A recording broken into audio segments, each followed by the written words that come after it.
ترحل إلى بلد قريب جدا جدا من حلب، حوالي 45 كيلومتر، تصل شمال غرب حلب، تصل إلى بلدة اسمها أو مدينة اسمها عفرين، بلد قديمة جدا. حتى وجدوا فيها طفل، هيكل طفل عمره 2 يعود إلى 100,000 سنة قبل الميلاد.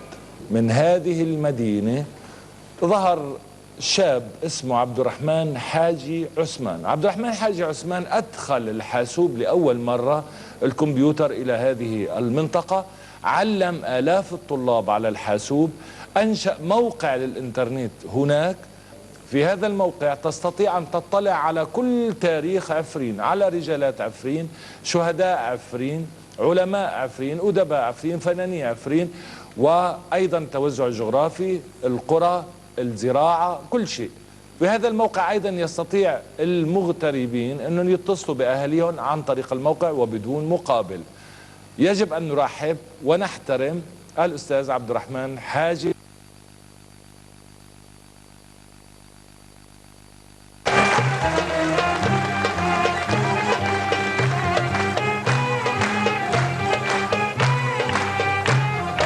الآن احنا حكينا أنه في هذا الموقع في كل ما يعني عفرين. كيف تصف عفرين كمدينة وكمنطقة؟ عفرين مثل باقي مناطق سوريا حلوة، لكن حلاوة عفرين لها نكهة خاصة. الزيتون، زيتون عفرين مشهور، زيت عفرين مشهور. منطقة عفرين منطقة 12 مليون شجرة زيتون. 12 مليون شجرة زيتون. نحن بنعرف ان عدد اشجار شجرة الزيتون في سوريا 65 مليون. منطقة عفرين لوحدها 12 مليون شجرة زيتون. منطقة عفرين منطقة الشهداء اللي قدموا أرواحهم فداء الوطن. منطقة عفرين منطقة سليمان الحلبي، البطل الشهيد سليمان الحلبي من عفرين.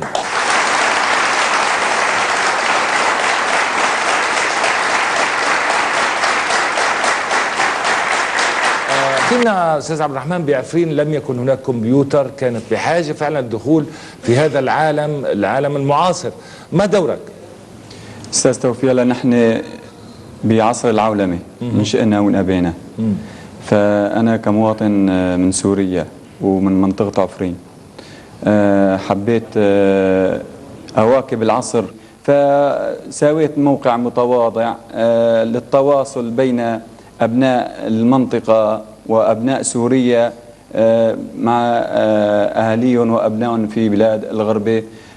سويت عدة مواضيع، من مواضيع يعني في مواضيع كثيرة: الحياة الاجتماعية في منطقة عفرين، الفنانون المبدعون، الفنانون التشكيليون، وفي معنا مع ضيوفنا في الفنانة التشكيلية شكران بلال موجودة. شكران، خلينا نشوفك. أنا حاب أسألك يا شكران، من فضلك تعطيها ديما لشكران، تحكي لنا شكران عن الموقع فعلا ماذا يحوي. يعني أنا شفت فنون تشكيلية كتير، شفت فلكلور كتير. تفضلي إذا بتريد توقفي حضرتك وتحكي لنا. الموقع من المواقع الجديدة اللي شفناها على الانترنت، يعني من حوالي 3 سنين الأستاذ عبد الرحمن صار يبحث عن الفنانين التشكيليين الموجودين بمنطقة عفرين، من القديمين ومن الجدد، وصار يسأل حتى على التقاليد الشعبية وعلى الأمور الثقافية، على أبناء منطقة عفرين، الدكاترة المتخرجين اللي هون بالقطر وخارج القطر، يعني من كل النواحي. يعني أنا الإنترنت لما بفتحه بالفعل كأني تعرف في عفرين كلها. أشكرك جزيل الشكر. الحقيقة اللي صار معها صار معنا وقت اللي فتحنا على الموقع بعفرين، تعرفنا على كل ما تحويه عفرين بالصور الجميلة جدا، وكان هذا يستغرق وقت، وكان معك فريق عم يشتغل معك. طبعا كل أهل منطقتي كنا فريق متكامل. أنا ما بستثني حدا من أهل منطقتي. أهم تحويه عفرين طبعا أهم المواقع الأثرية. منطقة عفرين أم المواقع الأثرية.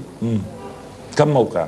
أكثر من 18 موقع أثر في منطقة عفرين. هذا من الناحية الأثرية أيضا. من ناحية الجغرافية منطقة عفرين لها ميزة خاصة بجبالها الخضراء. كروم الزيتون كروم السنديان، الأشجار المثمرة، المياه، الينابيع. وحديثا تم تدشين سد 17 نيسان اللي عطت قلق أكثر لمنطقة عفرين بإرواء الأراضي الزراعية في منطقة عفرين. الحقيقة الحديث عن عفرين يطول، منطقة جميلة جدا، ساحرة جدا كما كل مناطق سوريا. وللأسف أنه حتى يعني نحن كسوريين نادرا ما نعرف كل سوريا، وأنا أتمنى يعني كثير منا بيعرفوا أوروبا أكثر ما يعرفوا سوريا ومناطق سوريا. ما نزال نحن فريق برنامج ابن البلد، ومنذ 2.5 عام نتجول في سوريا، وفي كل مرة نحس بالدهشة، في كل مكان نذهب إليه نحس بالدهشة. بلد يعني أكثر من رائعة ببشرها وبجبالها وبخضرتها وبمياهها وبكل شيء فيها. زوروا معنا عفرين لنشوف عبد الرحمن حاج عثمان ماذا يفعل في مختبره. تفضل.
موقع تيريج عفرين يلقي الضوء على القسم الشمالي الغربي لسوريا الحبيبة وهي منطقة عفرين. الموقع ذو طابع متعدد من نواحي متعددة، دراسات ثقافية،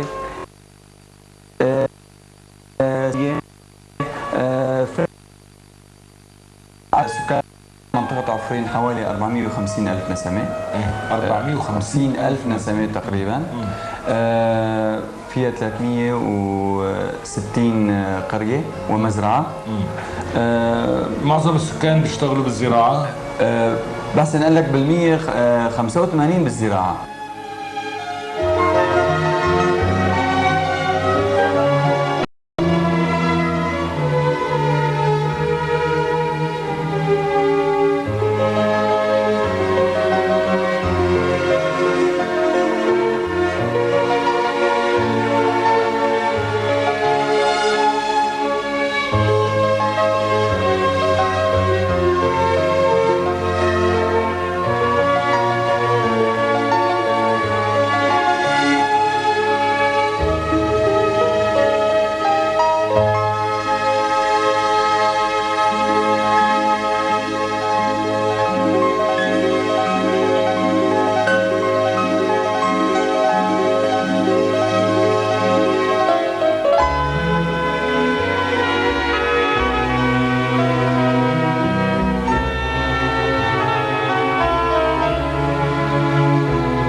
نشكرك يا أخي عبد الرحمن، كان جهدك كتير مؤثر جدا، عرفتنا على هذه المنطقة بشكل كتير واسع وكتير جميل، ولك الشكر سواء من أهل عفرين ومن أهل سوريا عامة ومن هذا البرنامج. أهلا وسهلا فيك يا أخي عبد الرحمن. يا أهلا وسهلا، شرفتنا.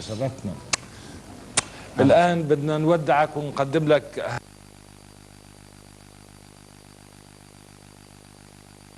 هذه باقة ورد، وهذا من السيد محافظ حلب من عاصمة الثقافة الإسلامية، وهي درع يمثل هذه المناسبة. تفضل.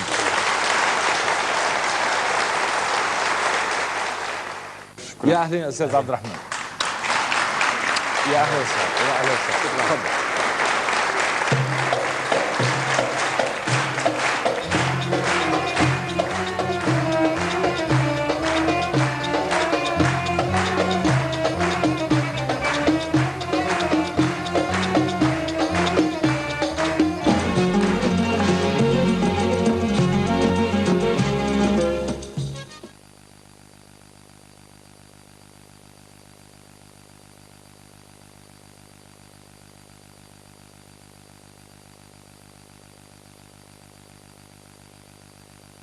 40 كيلومترا شمال غرب حلب، حيث نلتقي أيضا بالأصالة والفلكلور. هناك فرقة جاهزة الآن لترينا ما عندها من فنون أصيلة عاشت مئات السنين.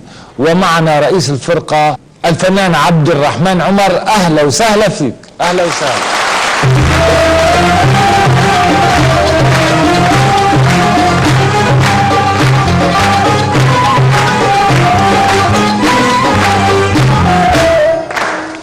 تفضل.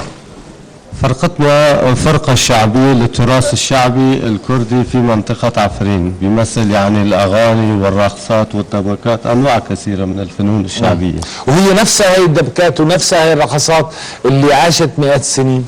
طبعا. أكثر من مئات السنين. شو بتحكي رقصاتكم وأغنياتكم؟ عن شو؟ يعني عن التراب والدفاع عن التراب، وبيحكي عن مثلا الوطن والتكاتف يوم اللي بيرقصوا مع بعضهم، يعني في لها معاني كثيرة. طيب نشوفها مباشرة هلا ونستمتع بهذه الرقصات. وعندك فرقة موسيقية أعتقد موجودة. أستاذ صلاح،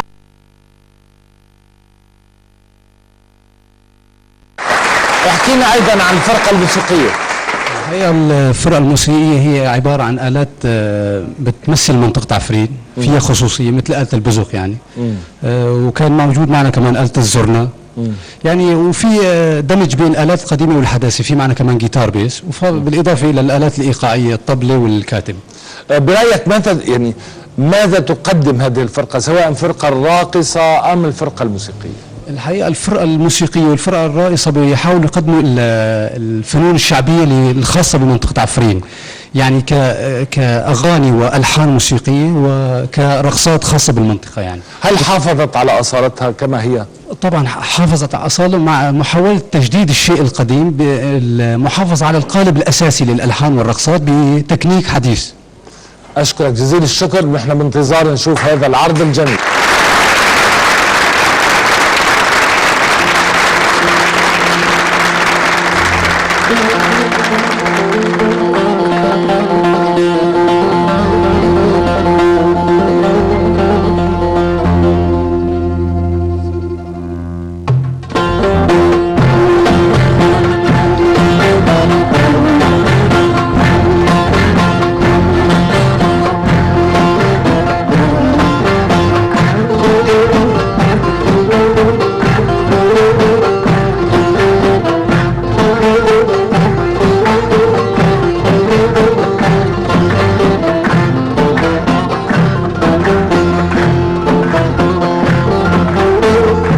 زتيركي باز باما بلدودور بفرياما،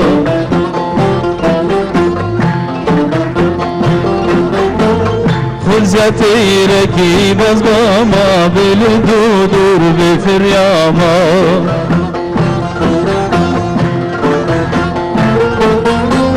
دبانقات بهتا ماجي ترى خوش بنايا، دبانقات بهتا ماجي ترى خوش بنايا ما خزيا، فازيان.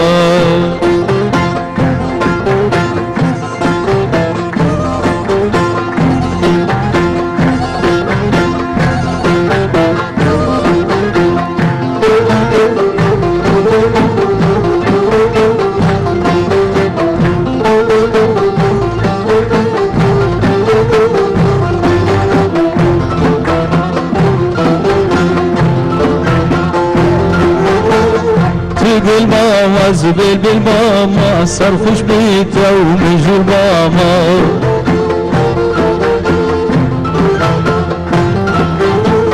تقول ماما زبيل بالماما صرفش بيته ومجو الماما.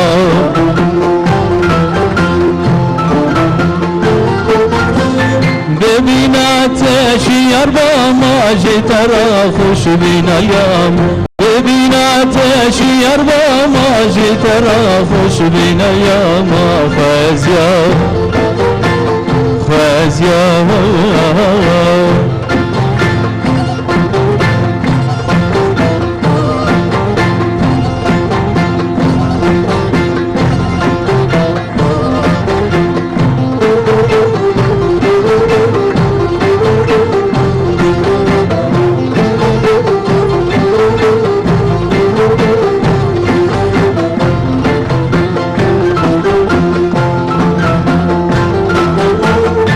زكاني كافي باما دردشتات دبر باما.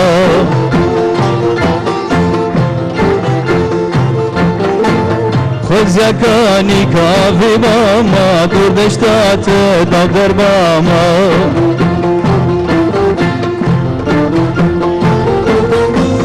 خذ يا باكي تاني باما ببسكيت بالإسلام.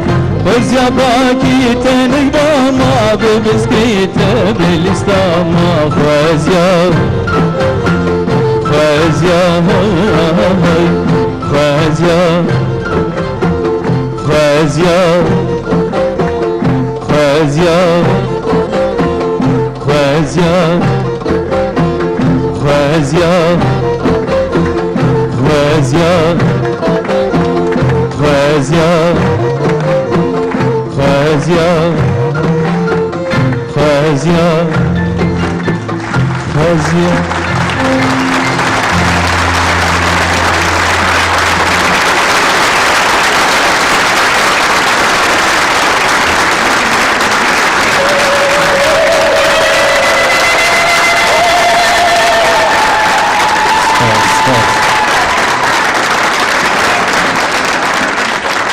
الحقيقة متعتنا هذه الفرقة الجميلة القادمة من منطقة عفرين، منطقة الزيتون والشجر الجميل السنديان المعمر، منطقة الحضارة الإنسانية القديمة العريقة التي تعود إلى 100,000 عام قبل الميلاد.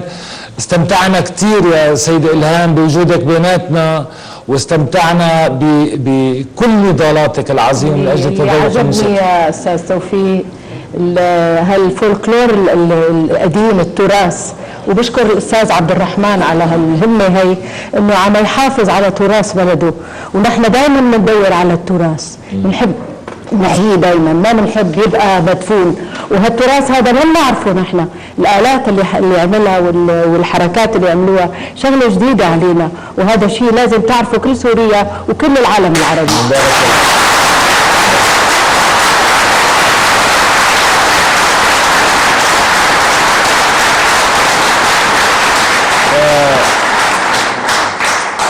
الكلمة الأخيرة شو بدك تقول يا أخي إبراهيم؟ طبعا بشكر أسد برنامجكم ابن البلد اللي اتاحت لي الفرصة، وبشكر كل من قام على هذا العمل. طبعا بحلم ارتقي بالصناعة لمستوى العالمية أكثر، والوصول إلى الموسيقيين العالميين في الآلات الأخرى الثانية إن شاء الله. الغربية حتى ناوي؟ مستقبل كبير قبل كل شيء لسوريا، ومستقبل كبير لهالشباب اللي طالعين، وللأستاذ عبد الرحمن اللي عم يحافظ على التراث، ومستقبل كبير للأطفال حتى يطلعوا نبتة حلوة تبيض وش سوريا بين كل أنحاء العالم العربي، ونتمنى أنه تبقى الموسيقى الجيدة والتراث الجميل بأصالته بس مع تطوير شوي. أنا ما عم أقول أنه يبقى مثل ما هو ممل، تراث لكن مجدد على شرط أنه يحتفظ بالأصالة، وأنا بنادي بالتراث. أهلا وسهلا فيك. أهلا وسهلا أهلا وسهلا أهلا وسهلا. تفضل يا أخي عبد الرحمن لعنا إذا أمرت. سيد إلهام أرجوك تتفضلي وتقبلي مني ومن برنامج ابن البلد هذه الطاقة من الورد، وأيضا باقة للفنان الكبير إبراهيم سكر، وباقة للفنان اللي عم يحافظ على الأصالة في منطقة عفرين عبد الرحمن عمر. أهلا وسهلا. تفضل تفضل يا أخوان. وهذا درع من الهيئة العامة للإذاعة والتلفزيون برنامج ابن.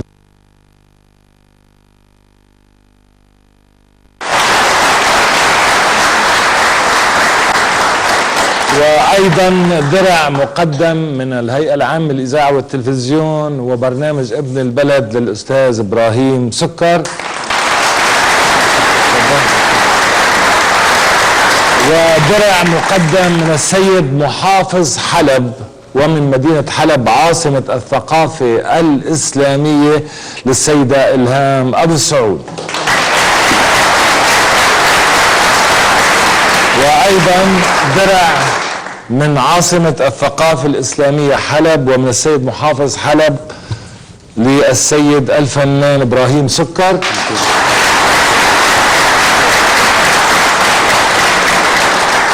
ومنكم وإليكم هذا الدرع، درع حلب التي تنتمون إليها ولبلدة مدينة عفرين ومنطقة عفرين ولفرقة الفنون الشعبية في عفرين. وأهلا وسهلا.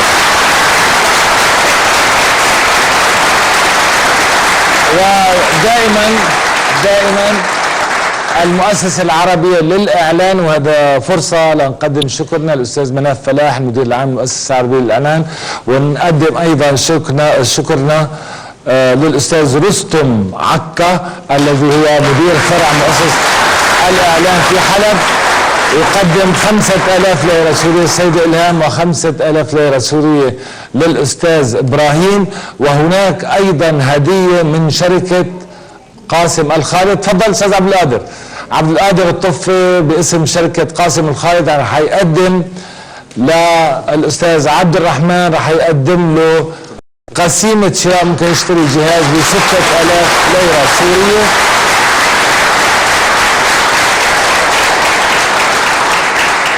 والسيدة إلهام بقيانة الليلة هون بحلب؟ إن شاء الله بقيانة. إذا إلك مطعم مزاج عازمكم ل4 أشخاص. يا أهلا وسهلا.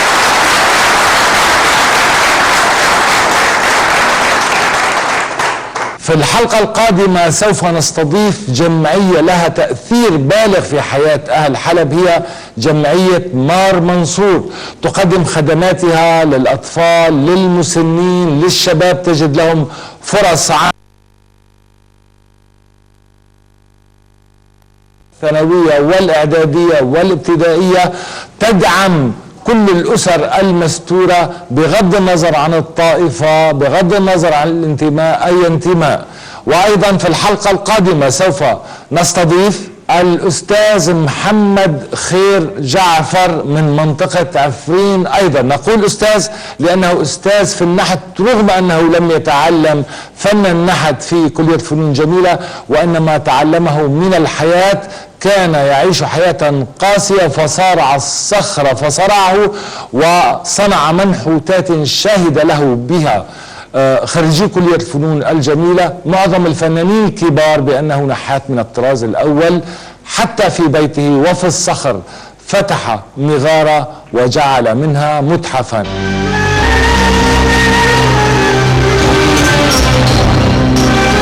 نفتخر أن يكون بيننا الآن شخص يعيش في عفرين قريبا من حلب، على بعد حوالي 45 كيلومتر إلى الشمال الغربي من حلب. هناك تقع هذه البلدة الجميلة، هذه المدينة الجميلة عفرين التي يسكنها ضيفكم القادم النحات الفنان محمد خير جعفر. أهلا وسهلا فيك.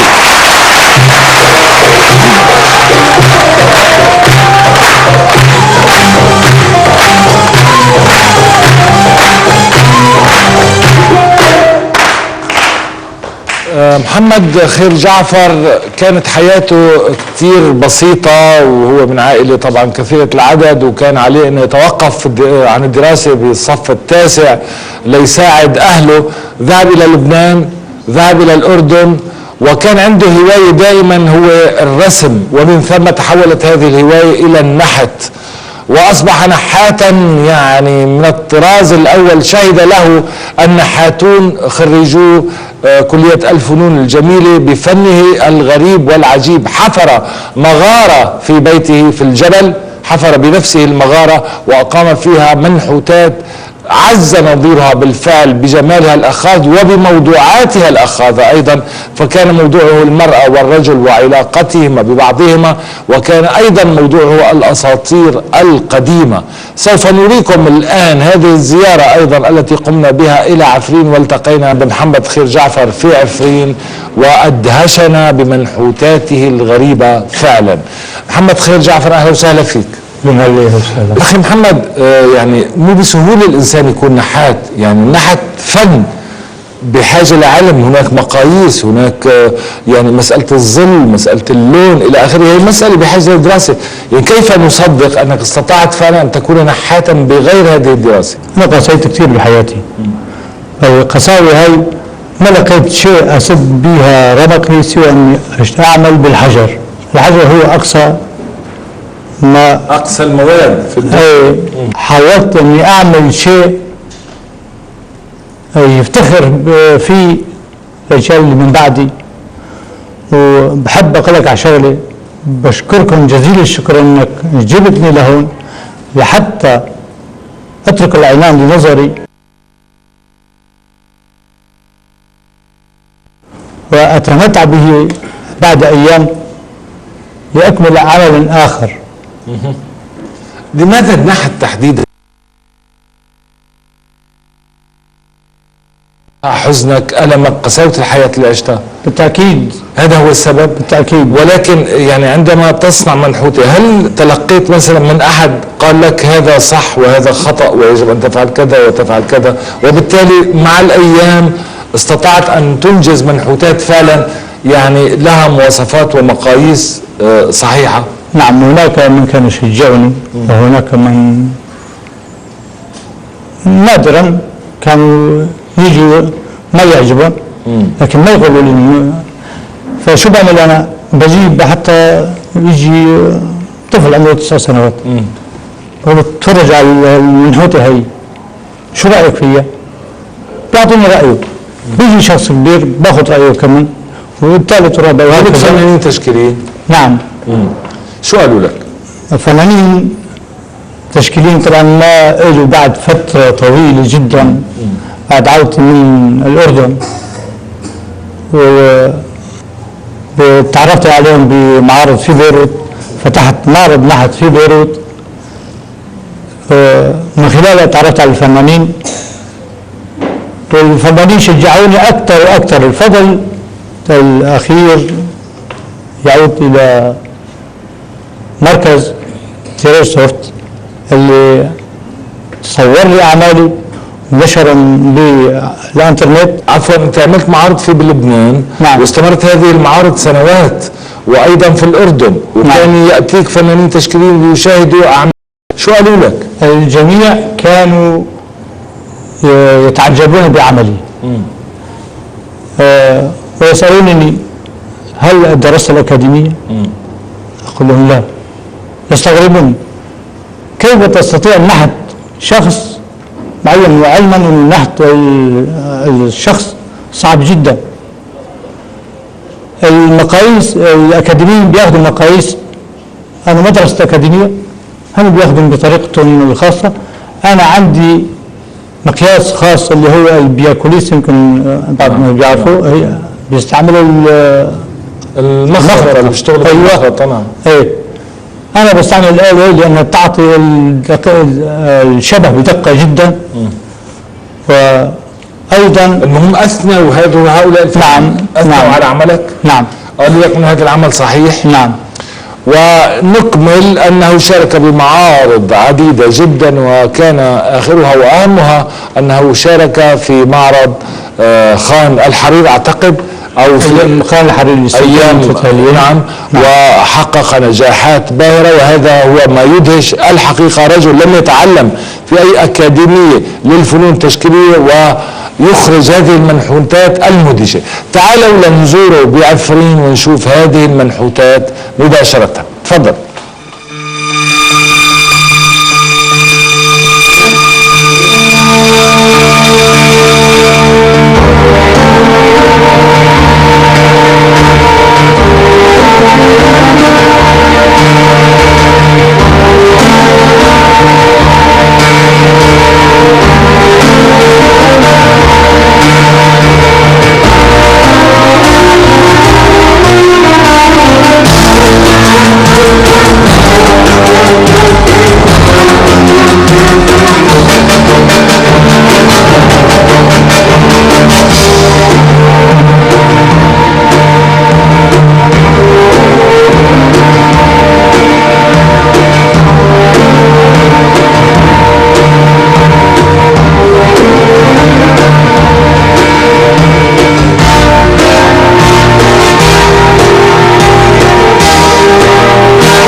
لما وقفت قدام ملحمة المنبوذين، هالملحمة الرائعة، شلون حفر من الصخر وطالع هالملحمة ملحمة منبوذين.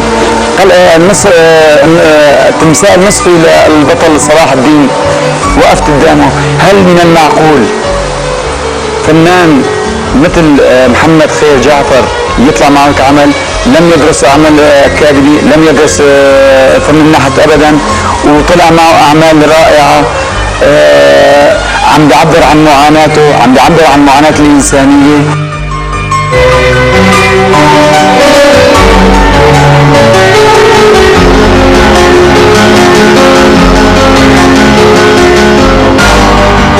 اندهشت كتير، أعمال رائعة من فنان أمي أكاديميا، فنان موهوب عبقري، جعل الصخر ينطق.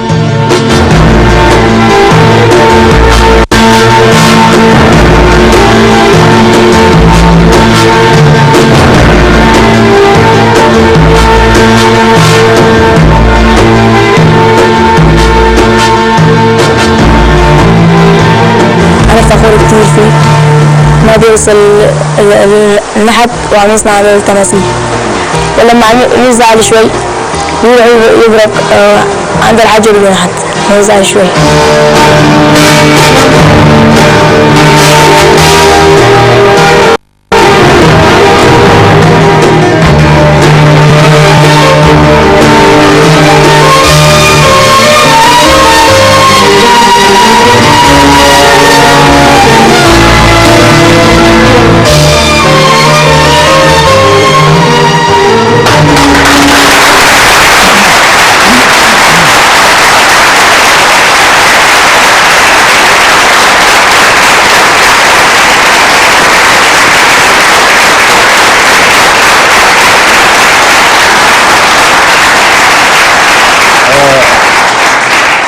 الأستاذ جوزيف أحمد دقني، ما انطباعك؟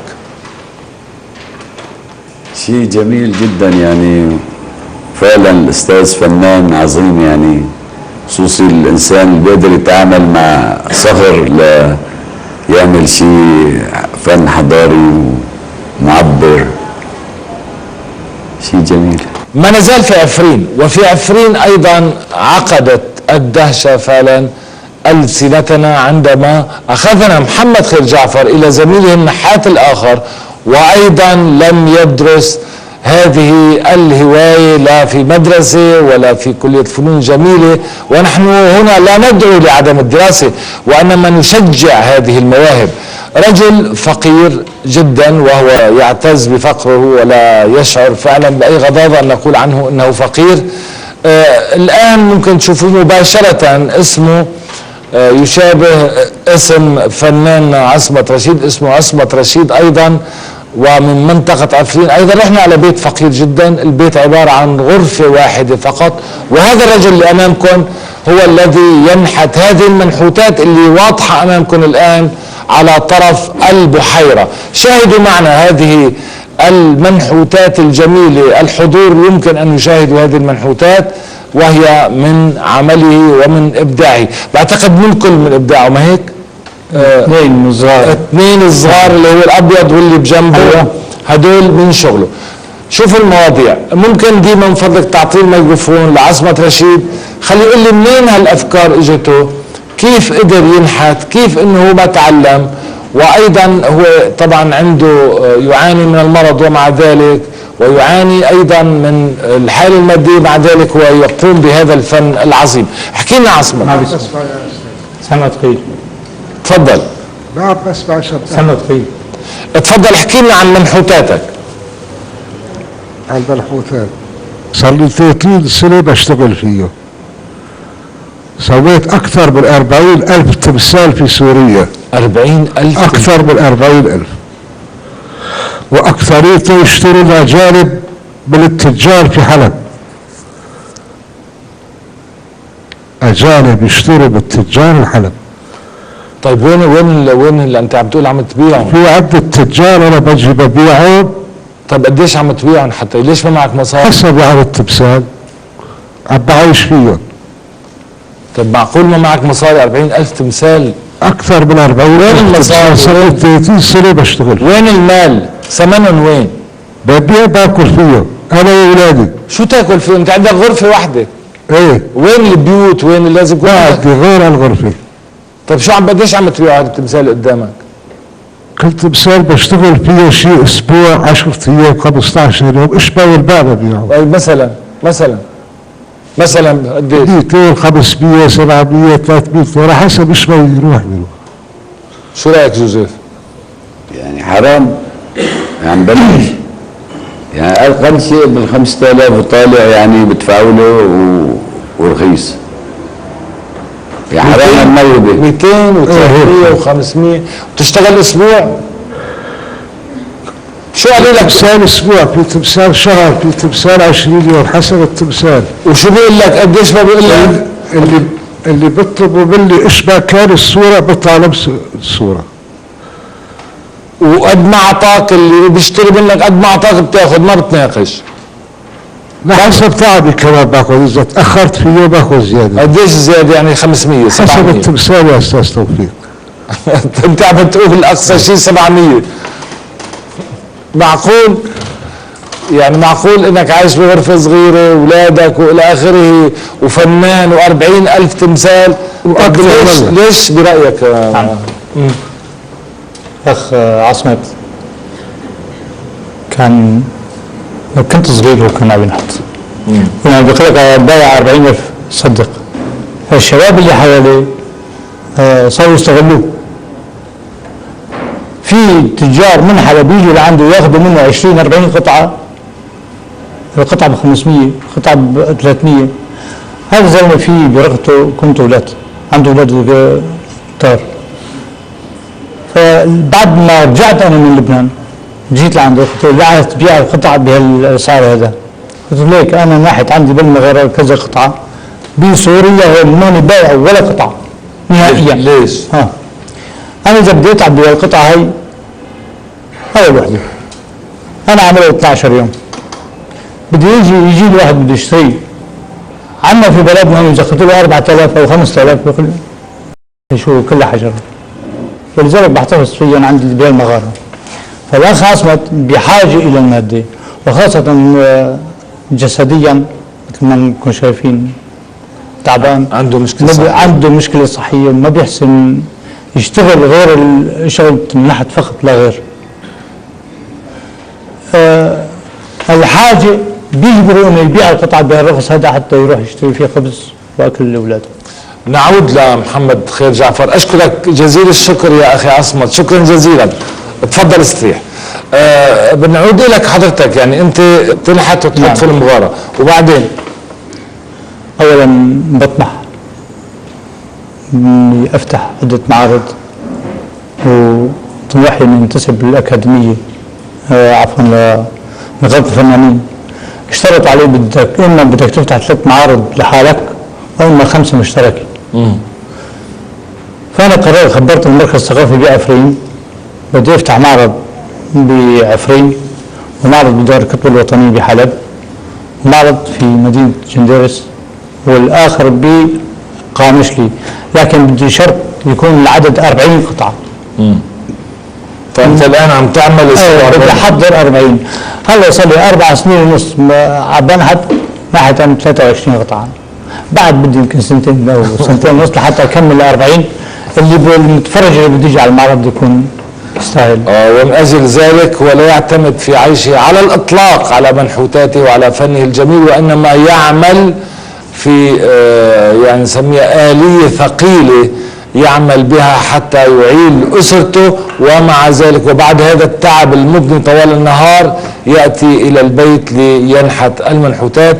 وما يزال الحلم قائم أن يكون فنان تشكيلي معترف به في نقابة الفنون التشكيلية. نتمنى لك فعلا الوصول إلى هذا الهدف وإلى هذا الحلم لأنك تستحقه. واسمحوا لي الآن رح نفرجيكم عرض صغير جدا لمنحوتات عصمت رشيد صورناها في بلدة عفرين. تابعوا معنا.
على ما يبدو يرتبط الفن المبدع غالبا بالفخر المدقع، ونحن لا نتمنى ذلك على الإطلاق، سواء عصمت رشيد النحات الفنان ومحمد خير جعفر أيضا الفنان النحات. نرجو فعلا تحقيق الحلم. عصمت رشيد يجب أن لا يكون فقيرا وهو ينتج هذا الفن الجميل، وأيضا محمد خير جعفر يجب أن يعترف به كفنان تشكيلي ويقيم معارضه كما أقام في بيروت على سنوات طويلة وفي الأردن، ويستطيع الآن أن يكون فعلا يعترف به مباشرة كفنان تشكيلي. نتمنى ذلك. الأستاذ جوزيف، كلمة أخيرة، ماذا تقول للذين يتطوعون من أجل خدمة أبناء بلدهم؟ ماذا تقول للناس لكي ينخرطوا في هذا العمل التطوعي؟ اولا باسم الجمعيه القديس منصور الخيريه بنشكر هيئه التلفزيون العربي السوري وخاصه برنامج ابن البلد، يعني اللي اتاح فرصه للناس تقدر يعني تشوف ايش اعمال الخير الموجوده. نتمنى من كل الناس عم بسمعونا او عم بيشاهدونا انه يتطوعوا، لانه عمل الخير عمل جميل جدا جدا، يعني فيه متعه ذاتيه، مثل واحد عم بيقطع وبربح فيها. يعني بشوف قدامك انسان معذب سعادته او مريض او انسان امي تعلم. نطلب من جميع الفتيات والفتيان الجيل الناشئ يعني يقدر يتطوع بعمل الخير، لانه خلي ضحيه اول ساعه بالاسبوع مو كتير يعني بتطوع، وبساعد مو بصير استمراريه لجميع الجمعيات الاهليه في القطر يعني. وحتى الناس المواطن العادي بقدر بامكانه كمان يفهم انه في ناس افقر منه لو كان هو حالته وسط، يعني اذا دفع 50 ليره مثلا بالشهر او كل شهرين حتى في احدى الجمعيات ايا كانت يعني ما بتكسره بتصور لي، ولازم يتعلم الناس على عمل الخير وتشجيعه. اشكر جزيل الشكر. محمد خير جعفر، ما علاقتك انت بفعل الخير؟ علاقتي جيدة جدا، دائما افعل الخير مما اقدر عليه. اشكر جزيل الشكر. نشكر ضيفينا طبعا الاستاذ جوزيف احمر دخنو نائب رئيس جمعيه مار منصور الخيريه، نشكر محمد خير جعفر النحات والفنان، نشكر عصمت رشيد النحات والفنان. نشكركم على حضوركم، ونتمنى الان ان يتقبلوا هدايانا. نقدم لكم الان هذه الهديه، وهي من الهيئه العامه للاذاعه والتلفزيون من وزاره الاعلام ومن الهيئه العامه للاذاعه والتلفزيون ومن برنامج ابن البلد.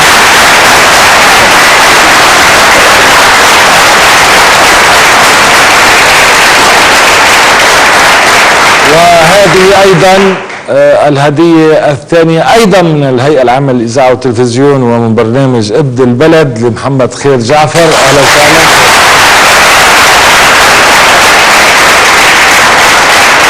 وهذا درع آخر باسم حلب، مدينة حلب ومن محافظ حلب عاصمة الثقافة الإسلامية حلب، وهذا تذكار لهذه المناسبة.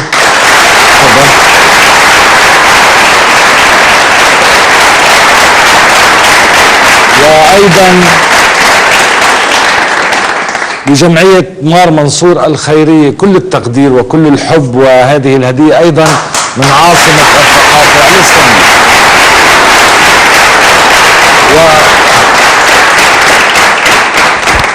وهذه باقتي ورد، باقة ورد للأستاذ جوزيف وباقة ورد أيضا للأستاذ محمد خير جعفر.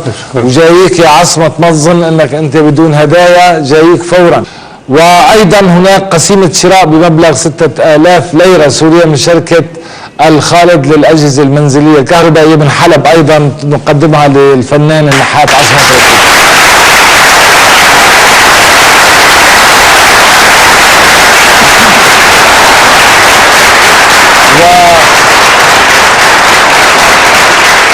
ومن أيضا مطعم مزاج العريق في حلب القريب من محطة بغداد في حلب. الآنسة قولي لي اسمك مرة ثانية، أنا نسيت اسمك الكريم. تفضلي عطيلة عصمة رشيد أيضا. وهناك أيضا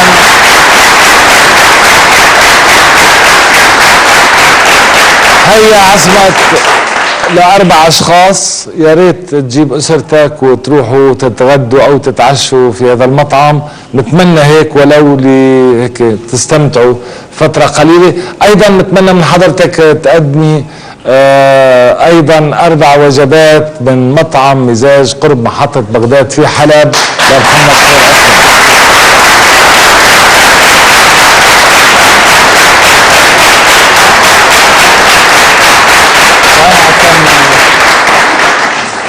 وأنا بدوري أحب أن أهدي أصغر قطعة منحوتة، هو عبارة عن ختم بيزنطي للأستاذ توفيق، وأهدي هذه المنحوتات لبرنامج ابن البلد. الله